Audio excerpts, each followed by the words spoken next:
Entonces, primero que nada me gustaría discutir un poco, aunque me gustaría también por que lo piensen un poco ustedes, aunque lástima que no vamos a tener la interacción, porque esta es una temática de derechos humanos y relacionada con la discriminación. ¿Sí? Bueno, estamos hablando, por ejemplo, por empezar, de una prohibición. Se le está prohibiendo a alguien hacer algo. Eso de por sí choca contra uno de los derechos humanos, que es la libertad, ¿sí?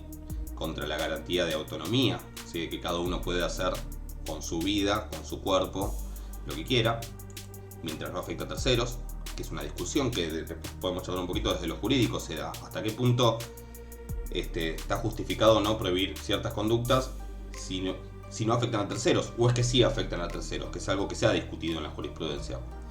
Yo no me voy a meter en un montón de detalle en lo legal, pero algunas cosas voy a mencionar, porque sé que acá también hay estudiantes de Derecho, y además les voy a dejar también material adicional por si a alguien le interesa profundizar un poco en la jurisprudencia y en la legislación. La criminalización de los consumidores y las consumidoras, y también de quienes intervienen en el comercio. Muchas veces quienes intervienen en el comercio minorista o en el microcomercio en condiciones de mucha vulnerabilidad, a veces hasta obligados, o en la producción, por ejemplo, los productores de coca y las productores y productoras de coca en países de Sudamérica, que a veces lo hacen casi obligadas, quienes a veces comercian o transitan las fronteras en situaciones de extrema vulnerabilidad, y también consumidores y consumidoras que al ser criminalizados y terminar en la cárcel. Ustedes tuvieron, insisto, ya una clase con Lidia sobre personas privadas de libertad, y obviamente eso ya implica una afectación a no solo la libertad, sino a una cantidad enorme de derechos humanos: el derecho a trabajar, el derecho a la educación, el derecho a la integridad física, el derecho a la... no sé, podría nombrar, prefiero que por ahí lo piensen ustedes, se los dejo como una actividad para pensar. El crimen organizado tiene consecuencias gravísimas. El crimen organizado que se termina generando para abastecer una demanda que existe, pero con los riesgos que implica el comercio de algo que está prohibido.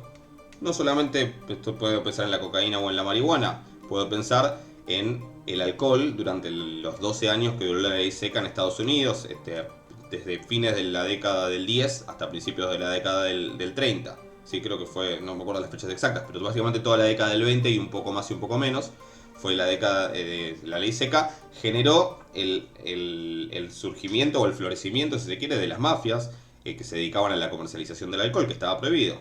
Y lo mismo ocurrió cuando se prohibieron otras drogas.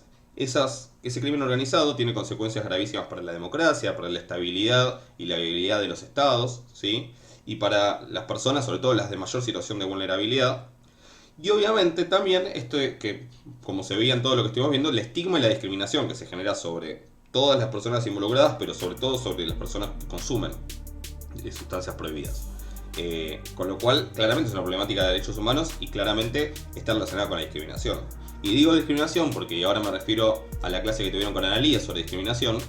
Acá lo que está en discusión es si esta distinción que el Estado hace sobre cómo trata a una persona que consume marihuana o cocaína, o cómo trata a una persona que consume alcohol o que consume tabaco, que son drogas legales, es una distinción que claramente tiene consecuencias que le privan del goce de los derechos, y que la discusión es si es arbitraria o si es razonable, ¿sí? Y esa es la discusión jurídica de fondo, es si es razonable o si es arbitraria esa distinción que está haciendo el Estado. Si esa distinción es razonable, si se puede justificar, entonces no sería discriminatoria.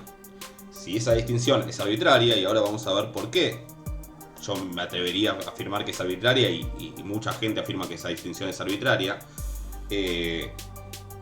claramente es una distinción discriminatoria, ¿sí? Las personas que consumen drogas prohibidas están siendo discriminadas frente a las personas que no las consumen, e incluso frente a quienes consumen drogas, sustancias psicoactivas legales, ¿sí? Ya que digo sustancias psicoactivas, para tener como la precisión, son todas aquellas que pueden afectar el comportamiento, ¿sí?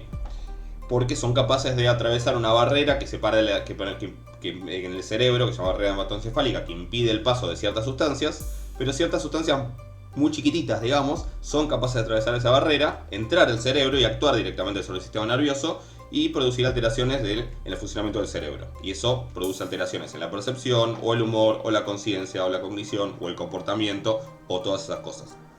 De esas sustancias, las hay legales y las hay ilegales. Y ahora vamos a discutir un poco por qué es eso, ¿sí? ¿Cómo se clasifican las sustancias psicoactivas, las drogas? ¿Sí? No todo lo que produce adicción tampoco es una droga. El juego, ¿sí? Ciertas actividades también pueden producir adicción, pero acá estamos hablando específicamente de sustancias que tienen capacidad de alterar el comportamiento, de alterar el funcionamiento nervioso. Según el estatus legal hay drogas libres, hay drogas legales y ilegales, y dentro de las legales podemos pensar en las legales libres. Digo libres entre comillas porque nada es completamente libre, nada está completamente desregulado, ¿sí? Ni el agua mineral está completamente desregulada, digamos, y hay normativas, pero esencialmente libre, sin demasiada regulación, podría ser la cafeína, ¿sí? Que es una sustancia psicoactiva, ¿sí? Es una sustancia que tiene ese efecto, y de hecho quien haya tomado café lo sabe. Las sustancias legales reguladas, como el alcohol, el tabaco, los analgésicos, los medicamentos psiquiátricos, que son legales, se pueden comprar, se pueden comerciar, se pueden producir, pero están reguladas, algunas más fuertemente que otras, y la medicación psiquiátrica está mucho más fuertemente regulada, por ejemplo, que el alcohol, pero el alcohol tiene sus regulaciones, no se puede vender a menores de 18 años, no se pueden realizar publicidades, ¿sí? se puede comerciar, pero no se puede publicitar, y tantas otras cosas que ustedes ya saben sobre el consumo de alcohol y de tabaco. Y después están las ilegales, las que directamente está prohibido, ¿sí? Está prohibido su comercio, e incluso, por cómo es la legislación en Argentina, también su tenencia para consumo, que no es así en todos los países, pero su comercio, su producción está prohibido, como la cocaína, el cannabis, el éxtasis y tantas otras que seguramente conocerán.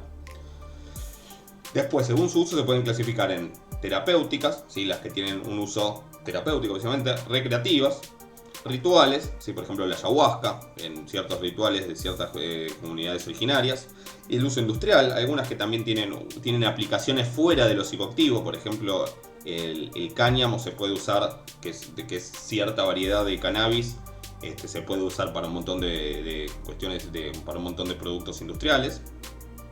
Y también se pueden clasificar según su capacidad de producir dependencia, si pueden o no, más o en mayor o menor medida, según su origen, si son naturales, como la cocaína, digamos, como la cocaína que proviene de la planta de coca, como el cannabis, como el opio y otros opiáceos que vienen de la planta de la dormidera, que se llama.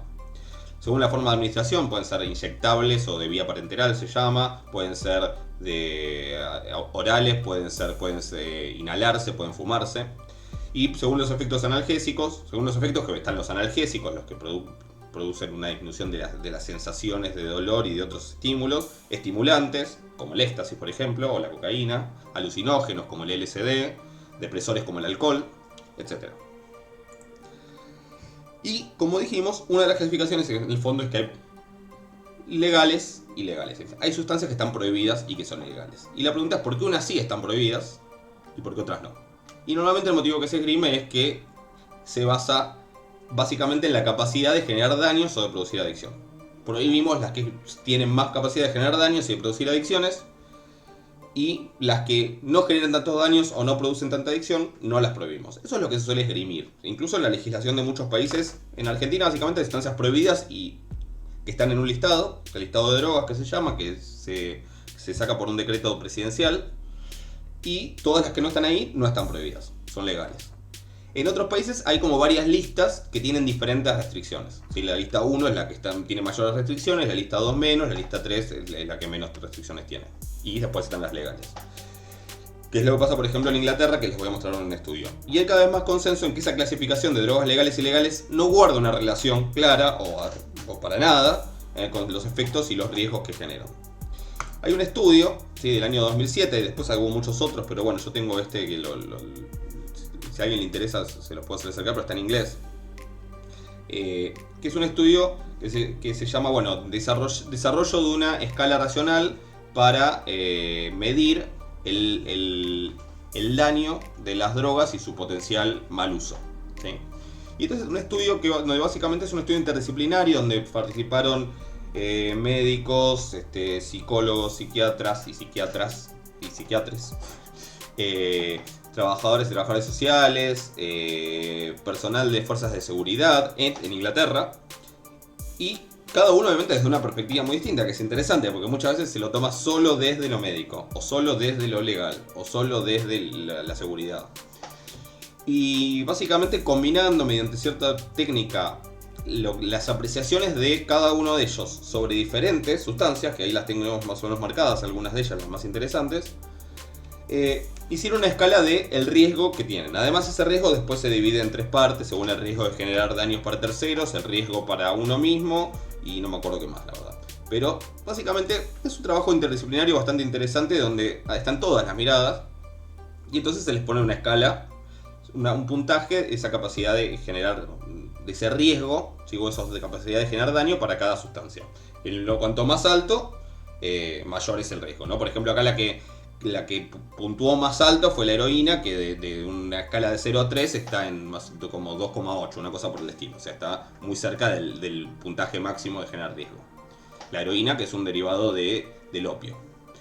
Después el que sigue es la cocaína, que además es ahí donde dice cocaína, está considerada el clorhidrato de cocaína que se suele inhalar, por ejemplo, pero también está incluido otras sustancias de mucha menor calidad como el crack.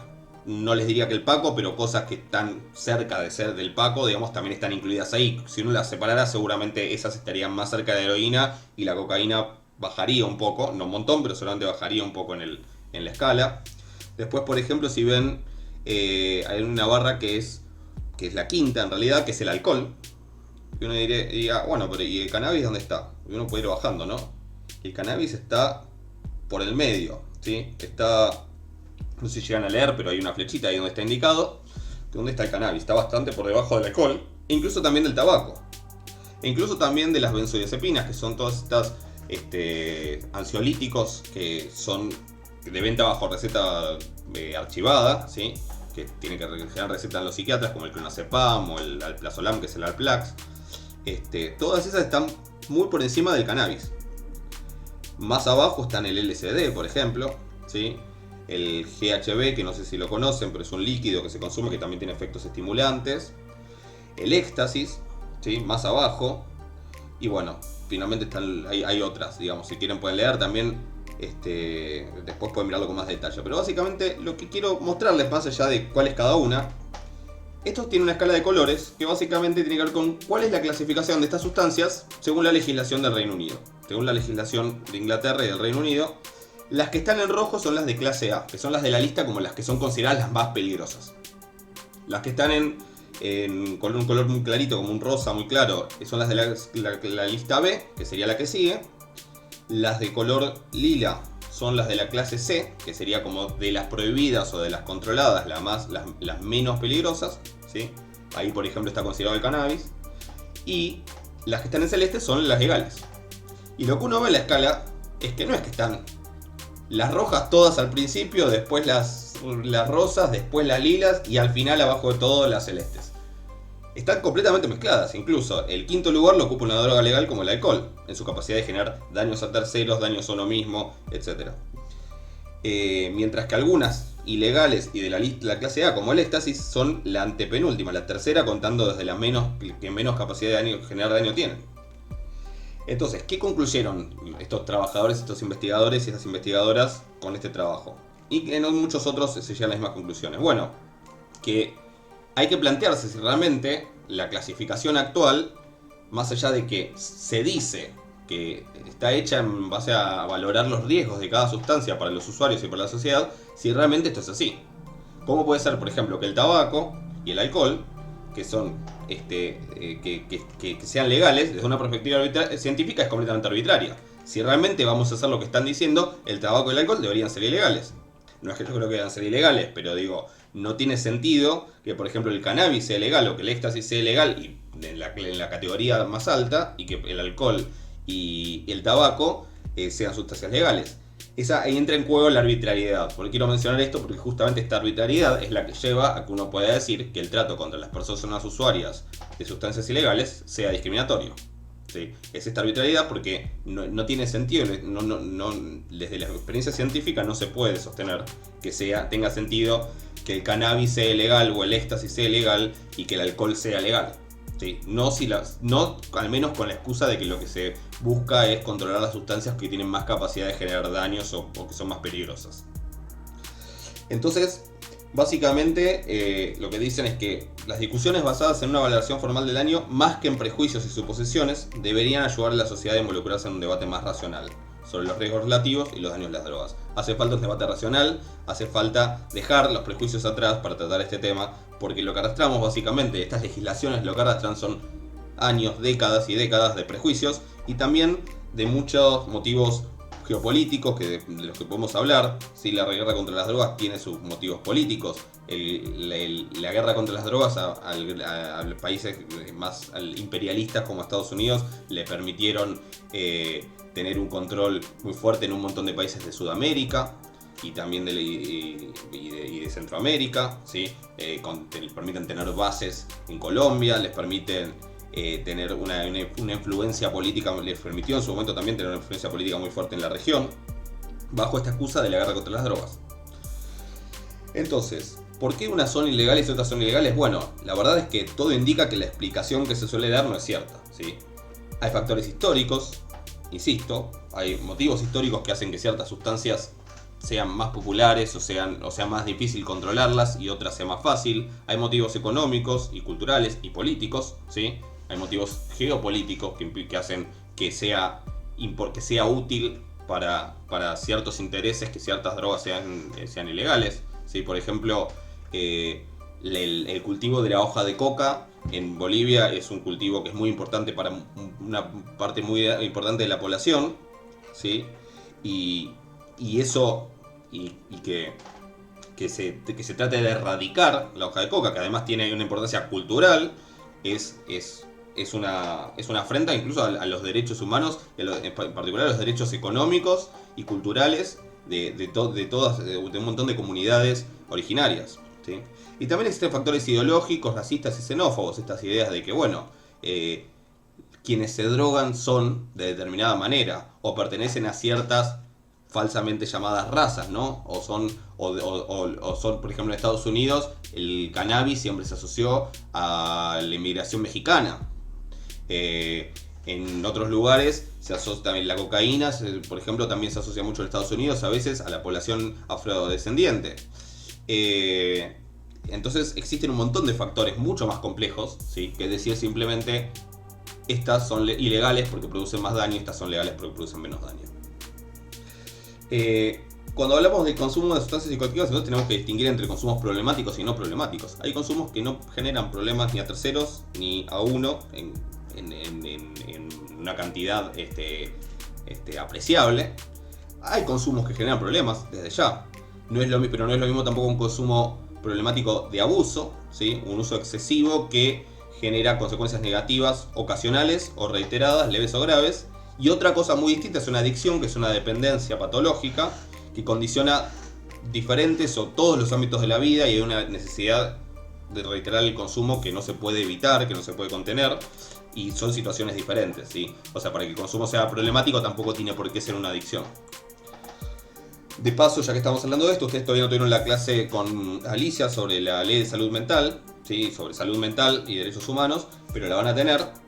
Yo les menciono solamente el artículo 4 de la ley de salud mental, que precisamente habla sobre las adicciones y los consumos problemáticos, y dice que las adicciones deben ser abordadas como parte integrante de las políticas de salud mental. Las personas con uso problemático de drogas, legales y ilegales, tienen todos los derechos y garantías que se establecen en la presente en su relación con los servicios de salud.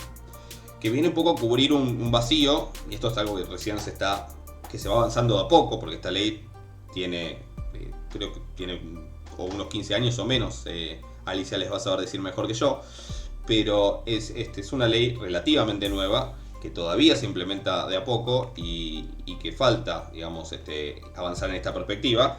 Y en parte para avanzar en esa perspectiva, obviamente hay que retroceder en la otra perspectiva, en la perspectiva punitivista.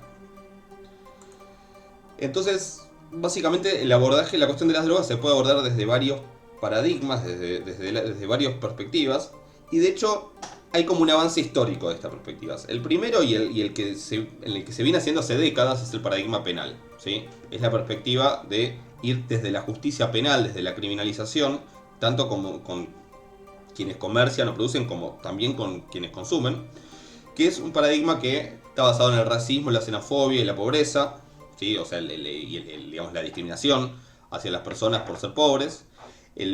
Hay un paradigma que tiene que ver con lo delincuencial, que quien consume es porque delinque, es un delincuente en sí mismo, o incluso que el consumo genera delito, ¿sí? Lleva al delito o promueve el delito. Y también un paradigma ideológico moralista, directamente mirarlo desde que está bien o está mal, ¿sí? Desde lo moral. No solamente desde si es bueno o malo, si hace bien o hace mal, sino que está bien o que está mal, que es pecado y que no es pecado, incluso si lo podemos ver desde lo religioso. En algún momento se avanzó, una manera en la que se trató de retroceder un poco fue pasar a un paradigma sanitario, abordarlo desde la salud pública en un sentido general. ¿Es un problema de salud pública? Y sí, es un problema de salud pública. Pero no se puede ver como un problema de salud pública únicamente. Y además, sí, un paso adicional que se dio, por ejemplo con la ley de salud mental, es que ese problema de salud pública también se lo aborde desde la salud mental. No es un problema de salud pública solamente por los daños que genera a nivel físico, ¿sí? Tiene que ver fundamentalmente con la salud mental. Pero un tercer paso, que se viene dando sobre todo a nivel internacional también hace unos años y hace un tiempo y que es donde hay que avanzar, es verlo en un paradigma de derechos humanos. También tiene que ver con una cuestión de derechos, de libertad, de autonomía y de que por pasar al sistema penal o incluso al sistema de salud mental, pero al más represivo o al más de contextos de encierro, uno puede perder esa libertad y un montón de otros derechos. Entonces vamos a hablar un poquito de cuál es la perspectiva legal a nivel internacional y en Argentina.